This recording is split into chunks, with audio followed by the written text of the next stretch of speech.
Paraqitja e kandidaturave është procedurë rregull që gjitha partitë kanë filluar ta ndjekin njëjtë për bëjmë edhe nesër lëvizjeve të vendosjes, sepse vetë po i afrohemi tetorit kur edhe kritet të mbahen zgjedhjet lokale.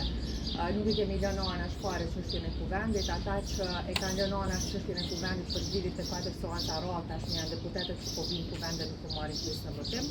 Sot është e 26-ta herë që ne po tentojmë të votojmë komisionin, i cili e mundson procedurën e votimit të fshehtë, në të cilën procedurë nuk po marrin pjesë deputetët e PDK-s, LDK-s, LST-s dhe DAK-s, sepse po duan ta vazhdojnë kampajnën më tej kupuar kuvendin. Kundërta ne jemi klasë deputet bashkë me disa deputetë partive koalicisë në kuvend, që për 26 në radha janë aty për të ngritur dorën në që të formohet komisioni edhe të jepet mundësia për të votuar në procedurë të fshehtë, ndërsa të njëjtën kohë janë për 26 herë deputetët e partive të tjera sot, të cilët nuk do ta votojnë sipas gjitha gjasave as sot një gjë të tillë, që do të thotë që do të vazhdojnë ta bëjnë me këtë një shkelje kushtetutës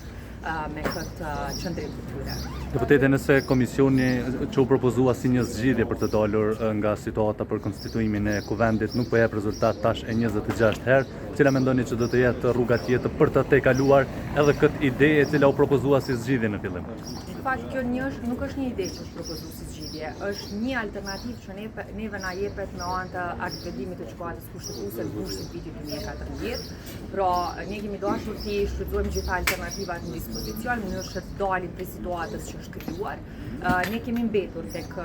krijimi i komisionit. Ky komision po pamundsohet të krijohet për shkak të mos pjesëmarrjes, siç edhe thash deputetëve të tjerë. Në kundërtën, deputetët e këtyre partive politike që po zgjedhin me ardhmë kuvendit dhe mos me marrë pjesë në votim fare, do të mund të votonin kundër këtij komisioni, ta rrëzojnë këtë komision dhe t'i kthejmë procedurës tjetër. Do thotë thjesht po duan ta mbajnë të bllokuar dhe s'po janë të gatshëm të shfrytëzojnë asnjë alternativë që neve na jepet në mënyrë të dalim prej situatës që është krijuar. Konstituimi i kuvendit është përgjegjësi e secilit deputet në kuvend, nuk është përgjegjësi vetëm e partisë fituese. Prandaj këtu secila parti dhe secili deputet që është pjesë e kuvendit duhet ta ketë parasysh faktin që konstituimi i kuvendit varet nga secili prej nesh dhe secili prej nesh duhet të japë kontribut në mënyrë që një gjë e tillë ndodh sa më parë dhe të mos shkojmë duke numëruar edhe më tej seancat, të cilat po dështojnë pikërisht për shkak të mos pjesëmarrjes në votim të këtyre deputetëve. Sepse thjesht do të ishte mirë edhe më na tregu pse po vinë